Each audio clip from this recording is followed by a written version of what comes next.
Welcome, everybody, to the fourth episode of the Dash Sisters podcast. We are so excited to have you here because, of course, we're excited to have you for our podcast, but also because of our guest today. We have our wonderful friend with us, someone from our old boarding school life. Metli, ring her in. Ring her in. All right, very few guests come with their own soundtrack, so everybody, here we go. Just another note that suddenly led to another. Just another tune that's ringing in my head. Just another song that started out like any other. Just a melody that's pulling me ahead. And the beat keeps pulsing. Oh my goodness, those kid voices. I can't. Oh my god. So everybody, welcome to Sree. She's a writer, lyricist, storyteller, our old friend, someone we wrote letters to growing up, someone who's really been a great part of our lives as we transitioned into adulthood and we talked about boys and dating and everything. And yeah, here she is with us, the youngest mom and the fastest runner. Hi, Sree. Oh, I want to tell our listeners for this episode and this episode alone, the Dash Sisters production takes a back seat and we have ethnic charm in the house. Sree, can you tell us what was ethnic charm? so to recycle something that you said off camera a few minutes ago is a teenage obsession with naming every friend group that existed. So you guys were Dash Sisters. The three of us were ethnic charm because we thought we were so cool and because we would make music together. That's how we became friends. But I actually don't remember why those two words. Why ethnic and why charm? Oh, Maitli is raising her hand like it's a classroom. Yes, please, Maitli. Please. Please. Sorry, you guys take me back to school. Of course, I'm raising my hand. Ethnic charm. So we were in this phase. She was in the 10th, we were in the 8th grade, and we had a lot of folk artists, like a Kabir artist and folk singers and people from South India come to school, and we were really inspired by that stuff. And our music kind of began to sound like that stuff a little bit too. So I think we wanted a charm. I think charm was a very friendshipy thing, and ethnic was I guess our version of authentic and whatever inspired us in the moment. So that's kind of how I remember it. We had a whole bunch of songs, which we still do, by the way, and we would sing them all the time and put together the music. You were the vocals, she wrote the lyrics, and we all sang together. It was a very serious thing, everybody. I know we were just stuck in the past, but tell us a little bit about where you are in the world right now. What's going on with your life? Where are you tuning in from? What's going on? So I am in Bangalore right now. What do I say? See, this is the kind of question that I don't know what to give you an answer for. Believe me, how we've old been are you? struggling with the introductions for the longest time because I also feel like what you do for a living is a horrible thing to describe yourself as. So, but then it's also like I am a happy individual who seeks the truth is also too much, you know. so somewhere in the okay. middle, I guess. Okay. So I am in Bangalore right now, in the same city as one of the Dash sisters. I'm not going to tell you which one. Do we already know which Oh. one? Yeah, we know which one. Lucky Okay. us. So in the same city as Gary, I am firmly in my 30s now. You guys are turning 30 this year. I will be turning 32. I am mom That's to not that a... firmly in. You I get to feel like 35, then you tell me. No, I feel like I've been 30 for the past 20 years. So this is, I am finally Right. catching up to my felt age. But yep, I have an almost 6-year-old. She's going to be 6 in June, a little daughter. And I used to teach in a really, really lovely space, in a school not very different from the one that we went to boarding school together. I finished 10th grade there and moved to a different school because when I was in school, we were the first batch that graduated and they didn't have an 11th and 12th yet. Studied psychology for my undergrad, went back to teach at the school for half a decade. And I loved it. I mean, it was what I wanted to do, I thought, for the rest of my life. Then I became a mom in the pandemic and Oof, intense. just life-changing on a whole other level. Yeah. And because of how just incredibly all-consuming parenting is, well, I don't want to say all-consuming, but a whole lot consuming. I don't teach anymore. I do other things. I write. I used to write about books for a living. Now I write less interesting, but still fairly satisfying things for a law firm. But yeah, that's what I do. Largely I parent. I also do some writing. And you tell stories? And I tell stories. Yeah. Oh, I do. I do some reading and writing and workshops at a lovely little independent bookstore in the neighborhood I live in, which I absolutely love. So, yeah, that's me. Okay, and now we are in 2026. It's crazy that we're already here, but what are 5 words to describe your life right now? Okay, so I cheated. I didn't stick to words. I did phrases and analogies because Okay. I couldn't think of just 5 words that captured everything. But I'm Oh, gonna look at me. My life is so full. 5 words is not enough. Whatever, fine. although the first word is vibrant. It's vibrant because there's lots going on. Second phrase is influx because there's also a lot changing. And then I'm gonna say relatedly, the third phrase or analogy is it feels like a farmer's field. And let me explain why. Like there's parts of my life where there are things being sown, like being planted for the first time. There's other parts where things are just lying fallow because there's no space or time for it to be active, present, up center right now, but it's churning in the background. And then there's also parts of my life where I stuff that was planted long ago that's coming to fruition now. The fourth thing is life feels increasingly familiar. And what I mean by that is Wow. that I feel less unsure. I feel like I can do this. I've figured this part out. And there are times, which is wild to me, where I walk into a room and I am the person who knows the most in the room. I'm not an expert on like anything. Okay, everyone's still figuring stuff out. But sometimes you're like, oh, okay, I'm the one who has, and not just supposed to have the answers, but actually does have the answers sometimes, which is a wild feeling. And because of which, my last word is it's fulfilling. It's a good time to be alive. Oh, that's such a like wholesome thing. I really love the farm, because I could almost visualize it. There's this part of the farm that's like everything's growing and it's ready for harvest, and other parts harvesting is already happening. And then there's another slightly like just tilled but not like planted part of the farm where like Yeah. anything can be grown. Oh, I love that so much. That was so good. Yeah, I like the churning too, because you said like how there's so many changes all the time, and I can only imagine because you have a child who's growing up every day. She's different every day. She's taller a little bit every day, and so I'm sure that must be a wild ride. Sassier every day. That's Yes. my favorite part. I love that Yeah. she's so sassy. She will not take flack from anybody, including her mother. Yeah, it's true. Thank you. I think she's a really sassy kid. So, I mean, for our listeners, we went to school back in 2000, I think 2007 to maybe about, I want to say 10, we were together. Yeah, exactly. Yeah, and it was only in 2024 that we all kind of got back together and we realized this is what I mean, that we hadn't changed at all. It was like we just snapped back right into our friendship. But of course, the one big thing that was different was that one of us had a child. That was so, because I think up until that point, I hadn't really realized that I was not one of the child characters in my life anymore. Like there were people who were my peers who were caring for another human, which was like insane. And then we actually met your kid, who, like I said, is a sassy queen, smart kid. I remember such a, like, I'll never forget that moment where you're trying to get her to go in for a bath. And then she like runs and jumps onto the sofa and says, "Gauri, save me." I'm like, which child is this articulate? And I thought that was so lovely. And I felt that in the context in which our kids are growing up today, super digital, super competitive, and their whole lives are on social media. You were doing something different. This kid was fighting for books. This kid, at that point, she was 4 or 5, I think. 4.5. And yeah, and she was so articulate. You guys, Maithili and I don't speak that well, I'm telling you. It was so good. And so I was always super amazed, amused, intrigued by how you were doing it. So I want to know, you have no reference point at this point, right? At least in terms of your peers when you had a kid.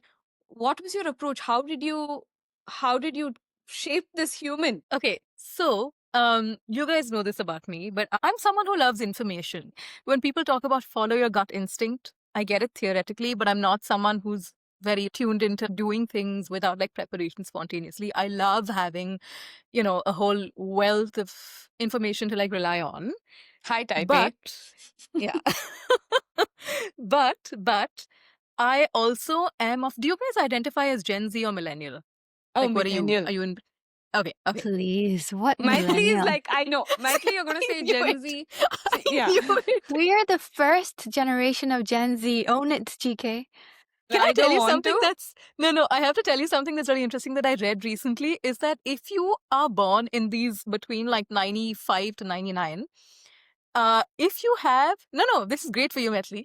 If you're an only kid or you have an older sibling, you'll be pulled towards the millennial like line. But if you have a younger sibling, you'll be pulled downwards. That works out. I'm an only kid. She has a younger sibling. Ah. Older, Yeah. younger. Yeah, because Just you when I thought, look to what? the like the Hmm. reason I was bringing up this is because like I said, I'm someone who I like rely on information to fuel and shape a lot of my decisions. But I'm also of this millennial generation, which I know a lot of people who are millennials, elder millennials, have this. I don't want to call it a crisis of parenting because that's too intense a term. But the thing of like we don't want to do things the same way that our parents did them. But we also don't necessarily have elders or like a community of people that we sort of look up to. And I want to say that I got very, very, very lucky with the latter because like I said, I taught at a school similar to the one that we went to and made a lot of friendships there. I was really young when I started teaching there. I was like 21 and I stopped teaching when I was 26. And a lot of my friends are women who are like 10, 15 years older than me with kids of their own and people who I sort of align with in terms of how we think about just people and parenting and all of it. And I trust their wisdom.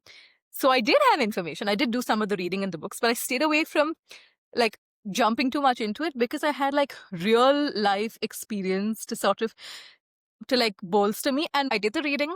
I did the, listening to the stories and juxtaposing like one against the other. It helps you figure out like what's the trendy, cool parenting hack that's happening now. I'd imagine that a lot of the literature is also Western, right? Like, Oh, you, yeah, so much so. So much so. yeah. And it's So you need that grounding human reference point yeah. also. See, we have the Western wealth of like information, and then you have like the grandmother's approach of doing things. And I feel like we are somewhere in between in the sense Yeah. that there are things that I will not do with my child that my parents and grandparents did because there is real data to like show you don't do this. Can But there's I also a lot jump of in here and stuff. ask? Yeah. Mhm. You're talking a lot about like how this generation, you right now being a young mom, are doing things differently. But in contrast to what exactly? What is Okay, something, say, your so grandma's generation did that you will definitely not do, and why? are they like smaller things, but like that's what I'm thinking of. In our community, when the baby is named and Mhm. you give the baby like this little bit of honey on the tongue, like as part of this whole ritual, the baby's 28 days old at this point, and at that age, you cannot be giving a baby anything but breast milk or formula, depending on how you're feeding the child. Especially not honey, because and you don't feed a kid honey until the age of 1 because there is a possibility of contracting a disease called botulism, which can be fatal at that age specifically from honey. So my parents were like Mhm. not pleased by the fact that we didn't do this, but I was like, I'm sorry, there is data. I am not doing this. And this is not for some reason of like we want the child to be independent and like the other, like for instance, contrastingly, sleep training, which is a very Western thing. Leave the baby in a room, leave the baby to cry out, etc., etc. I didn't feel comfortable doing it, even though the information told me to do it. I also listened to like friends of mine, and that's something that I did actually go with my gut for. But also, there is some neuroscience that shows you how it can really cause anxiety and stress and leaving a baby. Like, there's a whole lot of science to it as Mhm. well. I Does that also make sense? imagine, like, as a mom, there's a lot of like, there's science. You're a big reader. You're like reading all this stuff, and then there's the emotional aspect, which Gary and An I are not there yet. instinct. But I can imagine, like, you don't want to sleep separately from your child, or I'm sure there's a lot that you're feeling, and so how do you like wrestle with that, for example? I would say that it's gotten easier as she's grown, just because you see the person she is, right? And it's easier to like, I mean, also you don't then have a textbook to like fall back on for like this type of person. Like for a 3-month-old, they're all kind of the same. Okay. They're all like tiny little slugs who feed and sleep and poop and like that's about it. And you keep them clothed and safe and warm and loved, all of that. But a 5.5-year old has opinions, has a personality, has like preferences, which change, of course, as she grows. But there's so much. That's my data. That's my information that I'm using to fuel my gut and to like respond to like, a situation in the moment. But she's my textbook then. Yeah. Do you feel like you're keeping up with your little Kardashian, like, or is it like moving too fast? Gosh, way too fast. Like it's she's been asking questions about like but how did the universe come to be? And how exactly did the earth form? And what was the first thing that existed? And how did that I'm like, listen, we are 5.5. This is taking me a while Yeah. to process. Yeah, so you were saying it was a confluence of approaches, and then you sort of make a bespoke solution based on what inputs you're getting, right? So both of these inputs come together, and ultimately, the one thing that stuck with me is that you can decide all of these things that you're going to do before your kid is born. I'm going to like use this diaper. I'm going to use this baby carrier. I'm going to put him or her in these clothes. And then the baby arrives, and the baby is a person, and the baby will really shape like how you actually parent in the moment. Because in the moment, you're not parenting a template. You're not parenting like a puppet. That's a person. And like some babies will prefer to sleep, swaddled, and some babies will hate it, and some babies will love the baby carrier, and some babies will like, no, I want to crawl around everywhere. And then what are you going to do?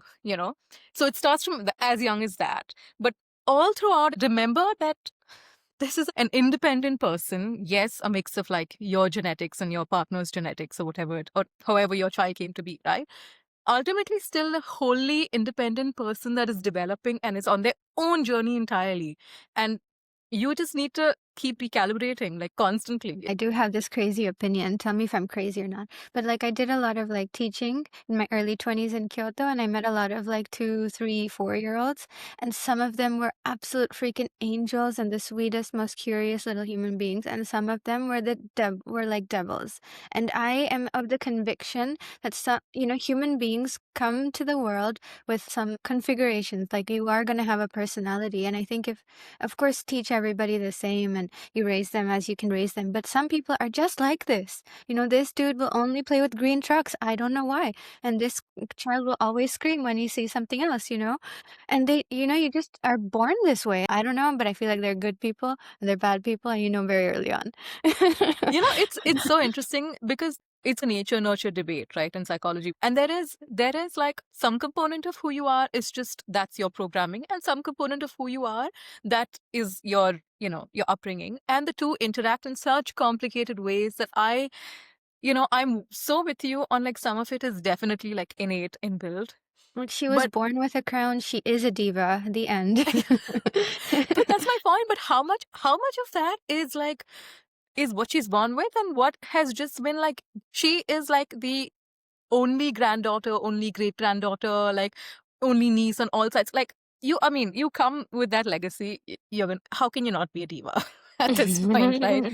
I think that is like definitely a component of it. But I was having a conversation with like my daughter like recently about like meanness, and about how there's a difference between like a kid being mean to someone because they are upset and hurt about something and it's a response, versus you doing or saying something that's mean with an intention to hurt the other person for no other reason, right? And we were talking about how the first is probably the most common thing that she both expresses and experiences.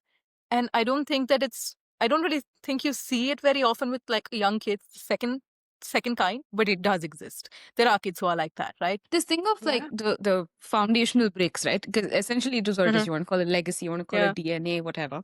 So there is a part of it that the child already is. But I'm sure if also for you, there's a part of you who you already are. Like you said, sometimes you're approaching parenting from a lens of I don't want to do this because it happened to me. Sometimes that's a good thing, but maybe from the child's POV, like you said, it's another human being. Maybe she wants it, she doesn't want it, but you're coming from approach of your own baggage, right? How do you separate that? How do you separate who you are as Sree? How do you separate Ma or Mum? What does she call you? So, Mama. Mama. Yeah. So this actually has been like the biggest learning for me is that there is so much about parenting that becomes self-discovery. Things that you didn't realize were so powerfully at play, like biases or prejudices or perspectives. And I'm constantly using like my child's well-being as a barometer of like, what am I making this decision based off, and to what end, right? There are times where you recognize a bias at play, and you have to just be like, look, at this point in my life, this is like all the bandwidth I have to like act, and I have to just recognize the bias and operate from it. And other points, you're able to like take a step back and say, hey, okay, you know what? maybe I don't need to be approaching it this way because she's not who I am. But I can't imagine that that objectivity comes naturally, right? I'd imagine you have to fight for it in every instance and say, no, no, no, this is not Yeah. self-correction, this is my child. This is not self-correction, this is my child. How you were saying that your child acts as a barometer. Sometimes the child isn't the barometer, it's a fix to what your life couldn't be. So that instinct to be like, I'll give you everything I didn't have is what is the surface of it, but I'll make you everything I couldn't be is the subtext, right? Which is tricky.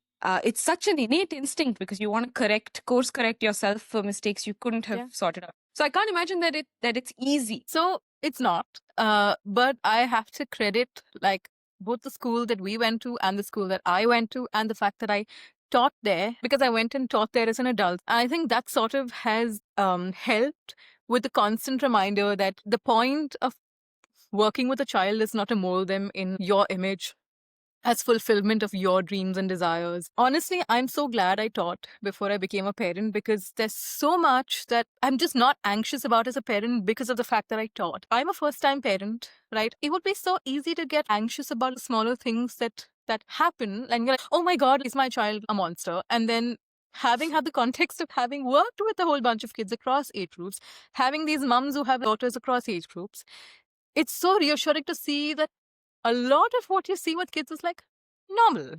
I wonder how much of like just being a mom is like cyclical or like this reflecting loop type of thing where you're thinking back a lot to your own childhood. How much of your younger self are you seeing these days? I don't know if this is like wishful thinking on my part, but I feel like there's so much of her that is like what I would have been like unfettered at that age without the constrictions of certain kinds of like schooling or expectations or pressure. And I'm talking about even a 5.5-year-old. Like I realized that there's some things that I don't think that my circumstances could have really changed because at 5.5, my daughter has already, despite the fact that we do our best to like remind her that we unconditionally love her, despite the fact that she's in a school that it places no judgment on behavior. We still recently had a conversation where she told me that she thinks she's a bad person because she was mean to a friend. And that's when the whole conversation about meanness came up and all of that stuff. And it's incredible for me to realize that at such a tiny age, you have these complex like emotions and conversations. And one of the things I was not prepared for was to have a conversation about how behavior does not equate with character with a 5.5-year-old.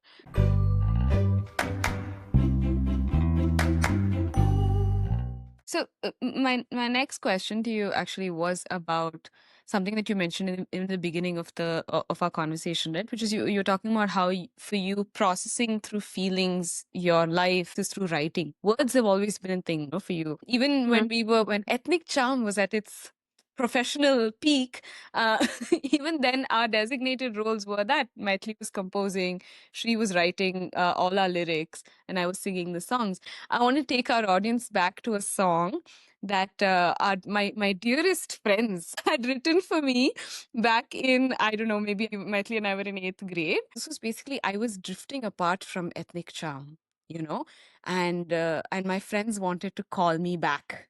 Maithili, hit it. Remember once upon this year there used to be Please a no. time when there was a Oh. special bond between you and me. Now I see there's nothing left to it except a passing smile. And when I think of all those times, I feel it's been a while. Oh, it's been a while. Disconnected, we've forgotten what it feels like. And it seems like we're heading for the end of our friendship. So for our listeners, I want to. So this is a song that she had written called "Disconnected," and it was about how we had, lo and behold, disconnected, and so it was a way of basically talking about how we had found our separate ways in our friendship. But hey, this is a super meaningful thing. Of course, there's the giggling part of all of that, which is haha, it was so funny and all that. But I think it's actually so amazing, right? Because we were these little teen something kids that were dealing with exactly complicated emotions of feeling far away from your friend, feeling a sense of disconnect. And I remember too, it was because like I was in a separate dorm and both of you were in another dorm together. And I was like, their life has moved on. They're not my friends anymore. I need to find my own friends. All of these things of like abandonment, all these like tricky, ugly feelings of like being alone, all of that stuff was happening. And then you were experiencing a version of that as well, right? Where you were like, hey, she's my friend. I don't know what happened. Why this distance?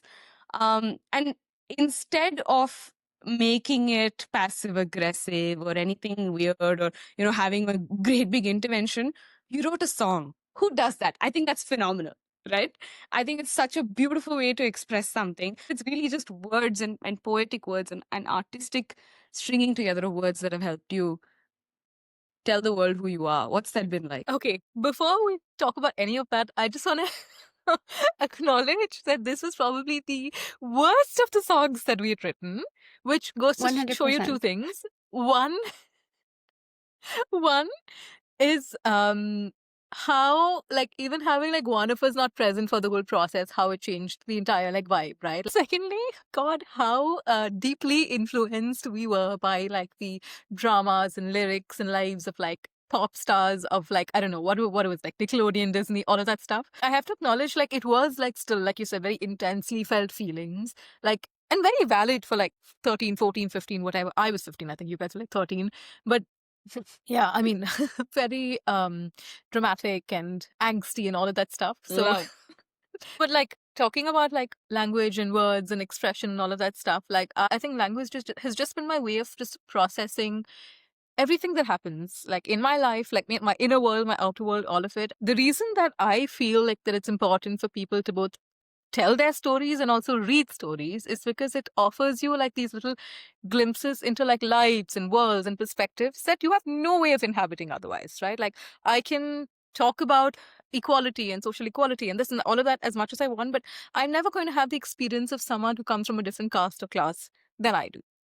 Right. And this is something I remember talking with you guys about. Like I carry this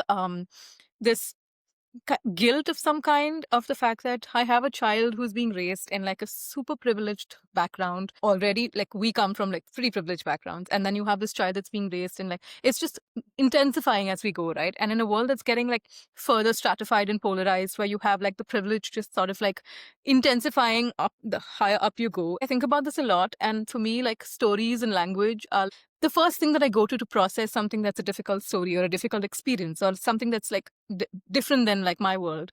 And so reading books with my child and talking about not just reading books with her, but also talking about, hey, these things that happen in these, these stories. You remember this thing that happened? Doesn't feel like the story. So like reinforcing that stories and language reflect like people, like humanity and other perspectives and lives. Like it's how I access the world around me. It's how I make sense of my inner world. It's also how I relate with my child quite a bit. Like if we're having a tough time about something, I go and pick up a book that has a kid who's dealing with this, and then we read it together and then we talk about it. And there are times that I can't think if I don't have like a pen and paper and I have to like write it out. Also, it's such an intentional process, right? Because I think when you're talking, you're just using the first word your brain has offered to explain something. But when you write it, there's so much intentionality on why that word, why rage instead of anger, why am I ecstatic instead of happy? I think there's such an intentionality in terms of degree, in terms of um, how we present what we feel. Whereas when you're talking, it's like, oh, I had a nice time, bro. It's like, no, but I felt loved is so much more maybe relevant to what was happening there. Okay, I'm gonna do something random and throw it back to a part of our lives through another time capsule. We just want to get a glimpse of what that time was like for us, and here we go.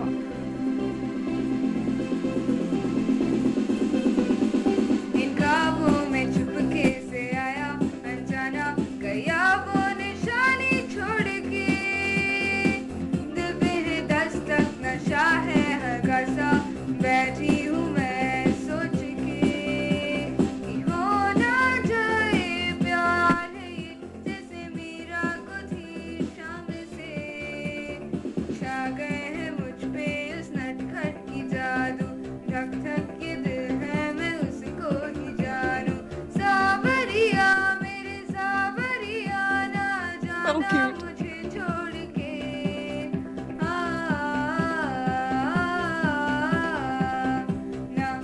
कोई गलती It's great. I So could listen cute. to the whole thing, but Oh, little where does Gary that take you voice. guys back? Girl, it's baby Gauri.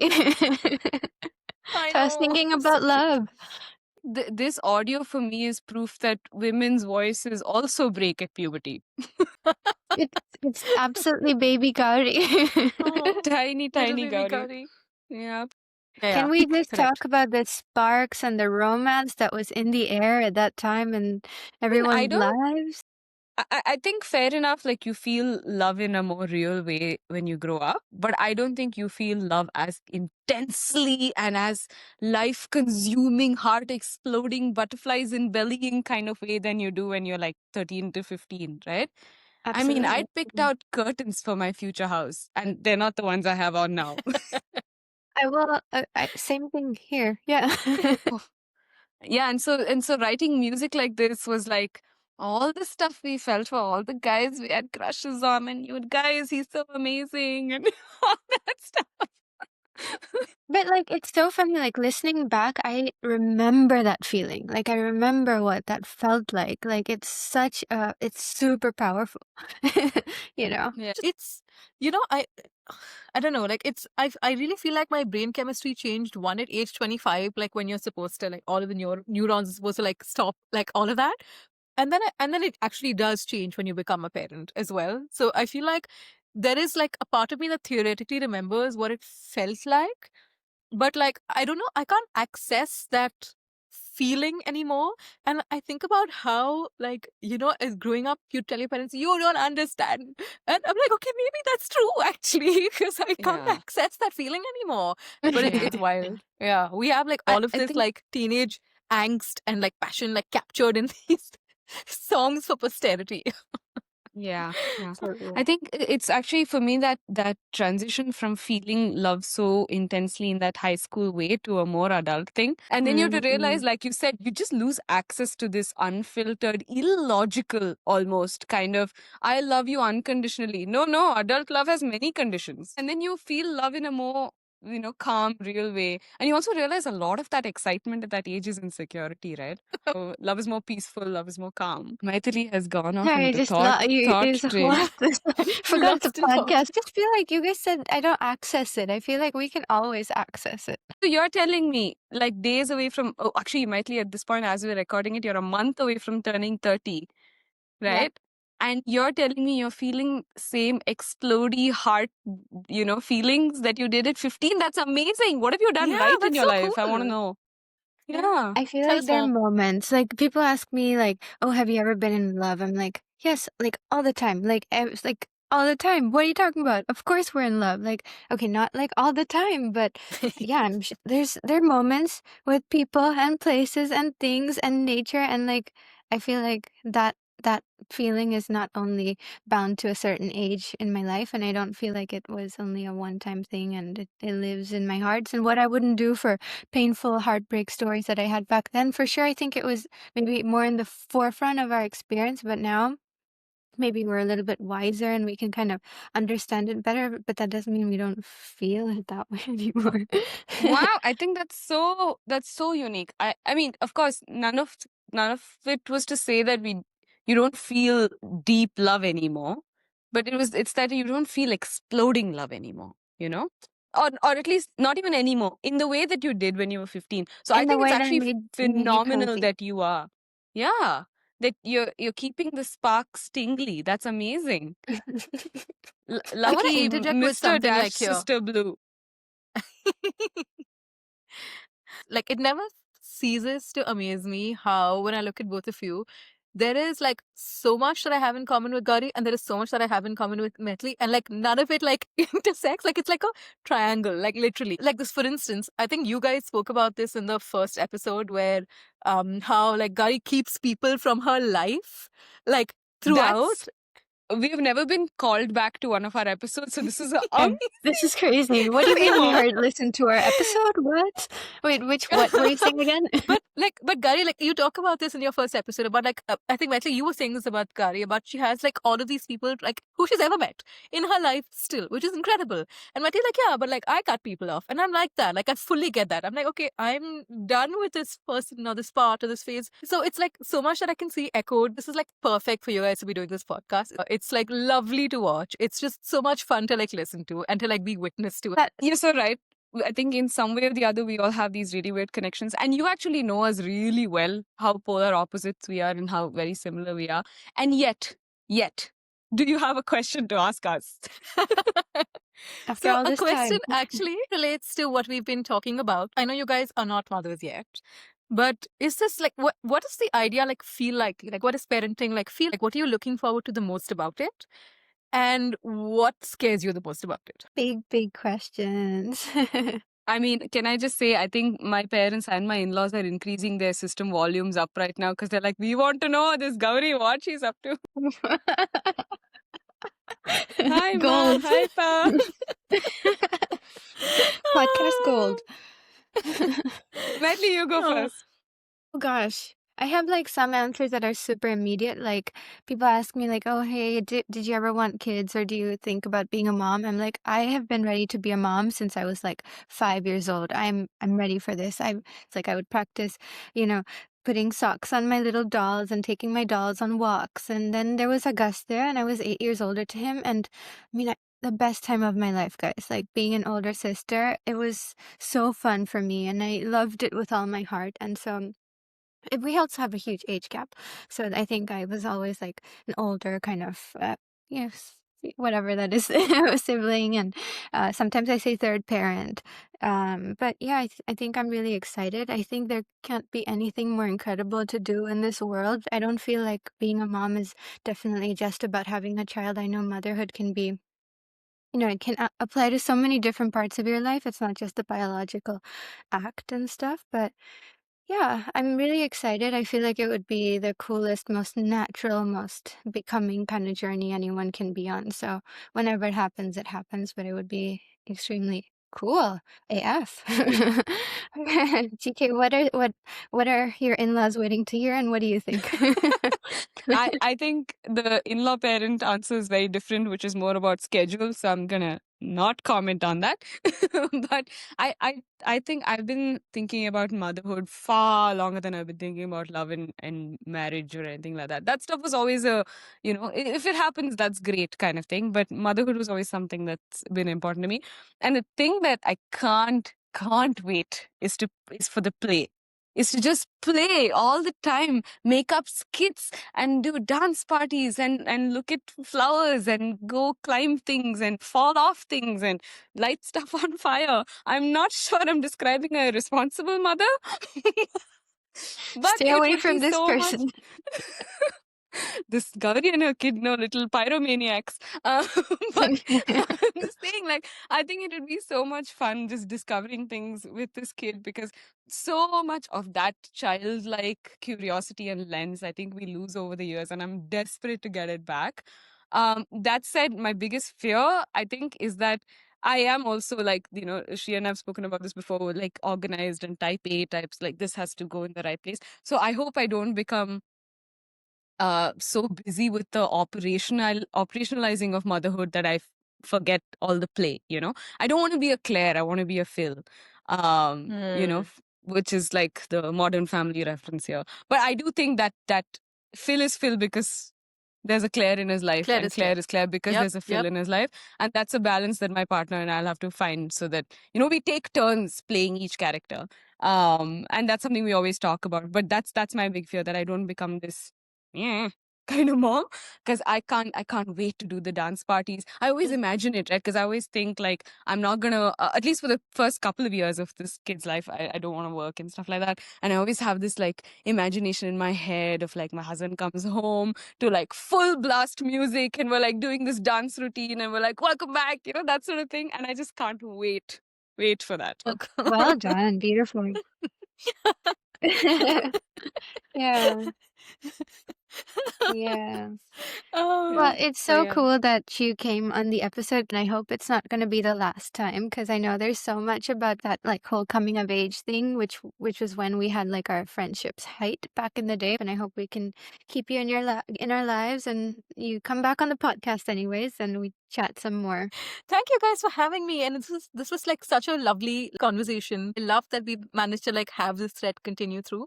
I want to thank all of you listeners for tuning into this super special episode of Ethnic Charms podcast. I hope you find a way to connect with us. Maybe some of you are one parts of the corner of our lovely little triangle, and maybe it reminded you of your friends. So thank you so much for tuning in, and see you next week.